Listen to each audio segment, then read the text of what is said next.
Assalamualaikum warahmatullahi wabarakatuh.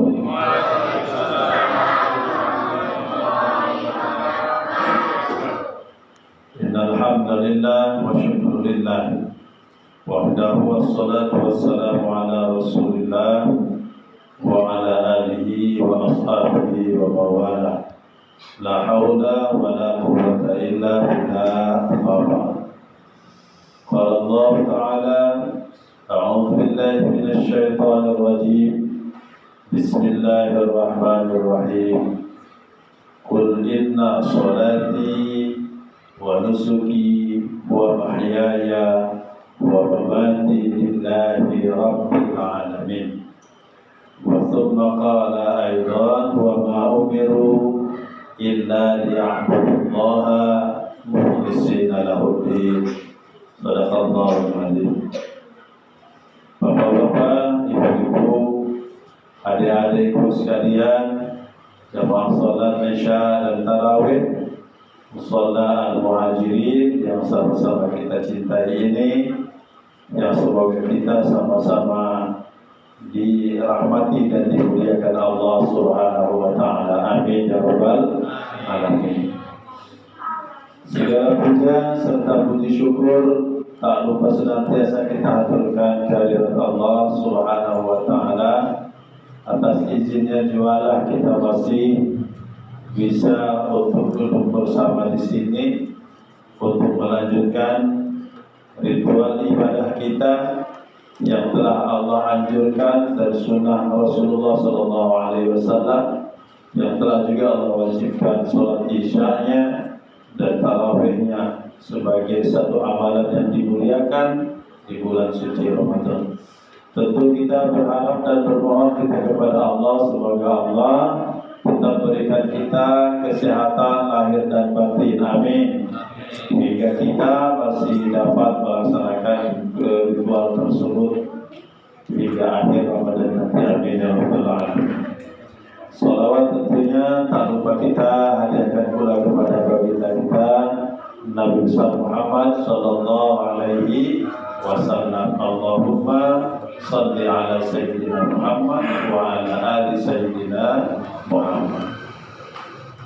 Bapak dan Ibu sekalian, jamaah yang dirahmati dan dimuliakan Allah Subhanahu wa Ta'ala, kalau mungkin ada kita saksikan dan melihat orang yang mungkin rambutnya gondrong, ya kan, badan mungkin bertato, tegap dan bertato mungkin kan, pakai celana jeans, kemudian kita saksikan dia bersujud pula, ya kan?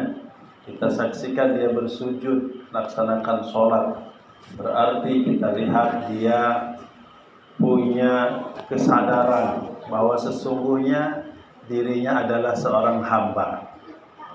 Kalau kita lihat mungkin saksikan ada orang susah, ada orang sakit, ada orang miskin, orang sengsara dan segala macamnya, kemudian dia masih sujud di hadapan Allah Subhanahu wa Ta'ala, masih mau menyungkurkan kepalanya, berarti dia juga masih punya harapan kebahagiaan, bukan hanya di dunia saja, tapi karena dia yakin dunia ini sementara, tapi ada satu tujuan yang mencapainya, itulah kebahagiaan di akhirat. Kalau kita saksikan juga mungkin ada orang, mungkin dia pejabat, dia orang kaya, orang hebat, tentara, ya mungkin dokter, ilmuwan, mungkin presiden, serta lain sebagainya, masih dia mensujudkan kepalanya, sujud dia dengan khusyuk, dengan rendah hati, dengan rendah diri kan di hadapan Allah Subhanahu wa Ta'ala. Berarti dia sadar bahwa sesungguhnya apapun yang melekat pada dirinya bukanlah sesuatu yang abadi pada dirinya, tapi dia sadar bahwa itu hanyalah titipan semata dari Allah Subhanahu wa Ta'ala. Nah, Bapak dan Ibu sekalian yang dirahmati dan dimuliakan Allah Subhanahu wa Ta'ala, maka karena itu apapun kita, siapapun diri kita, apapun profesi kita, status sosial kita, serta lain sebagainya, maka itu hanya sebatas dunia saja. Kita harus punya tujuan hidup yang sesungguhnya. Maka dalam kesempatan yang relatif singkat ini, coba kita mengambil tema tentang tujuan hidup orang beriman. Ada itu yang mencatat nih, nah, Judulnya apa tadi? Ini pun catat nanti ya. Judulnya tujuan hidup orang beriman. Catat. Nah, itu.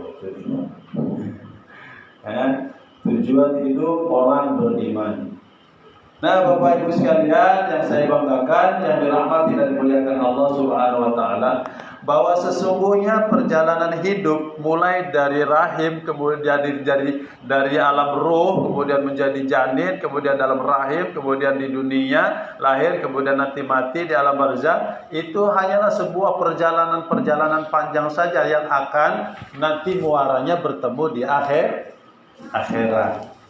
Nah, ini dunia yang saat ini kita tempati adalah hanya tempat persinggahan sementara saja di dunia. Dan ini bukan tujuan akhir kita.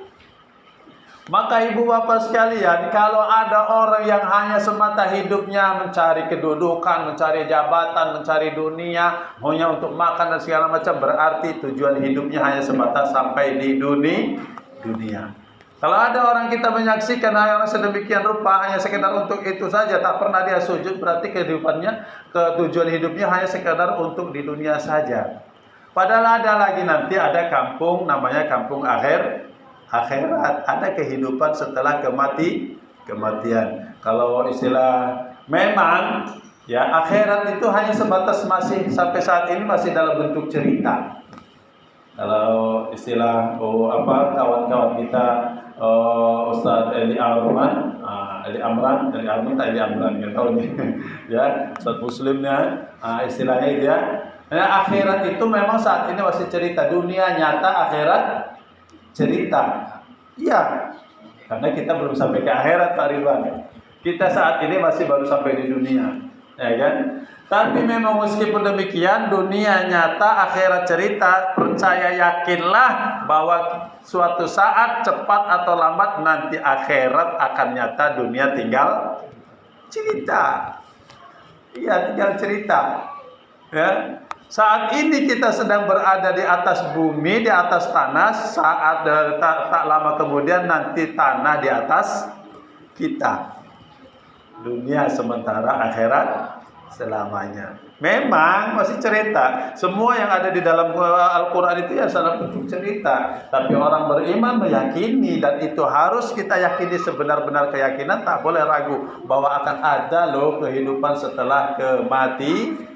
Nah, itulah akidah orang yang beriman. Itu tujuan hidup kita. Makanya surah Al-An'am ayat 162 Allah Subhanahu wa taala berfirman, "Qul inna sholati wa nusuki wa mahyaya wa mamati lillahi rabbil alamin."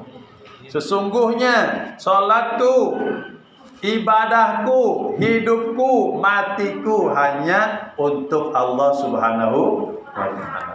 Jadi perjalanan hidup kita ini, apapun ya profesi kita, apapun kerjaan kita, apapun perbuatan kita, apapun kegiatan-kegiatan kita, memang harusnya dimuarakan dalam rangka beribadah kepada Allah Subhanahu wa taala. Itu ibu bapak sekalian, apapun bentuknya. Kalau Bang Jalik nih biasa dia melakukan aksi-aksi sosial terhadap lingkungan, terhadap masyarakat, bantu ini, bantu itu dan segala macamnya. Beliau ini orangnya itu semua dalam rangka untuk beribadah. Oh jelaslah kalau itu jelas-jelas ibadah, membantu orang itu kan. Apakah yang lain tidak bernilai ibadah? Contoh kerja kita, apakah itu tidak bernilai ibadah? Jelas itu juga punya nilai ibadah, karena Allah perintahkan kepada kita, dan setiap kita melaksanakan perintah Allah berarti namanya sedang beribadah. Sedang beribadah Pak. Bekerja loh ya di perusahaan sana ya. Yang obsesi kita adalah memang ada tanggung jawab, ada yang harus kita tanggung jawabi. Karena rasa tanggung jawab itulah kemudian Allah perintahkan kepada kita, dan karena rasa tanggung jawab itulah maka menjadi nilai ibadah karena Allah. Bapak Ibu sekalian dirahmati dan muliakan Allah Subhanahu wa taala, di ayat yang lain surah Al-Bayyinah ayat 5, wa ma umiru illa liya'budullaha mukhlishina lahuddin. Tidaklah aku perintahkan mereka semuanya illa kecuali liya'budullaha, agar menyembah Allah Subhanahu wa taala mukhlishina lahuddin, dengan mengikhlaskan diri penyerahan kepadanya. Bapak Ibu sekalian dirahmati dan muliakan Allah Subhanahu wa taala.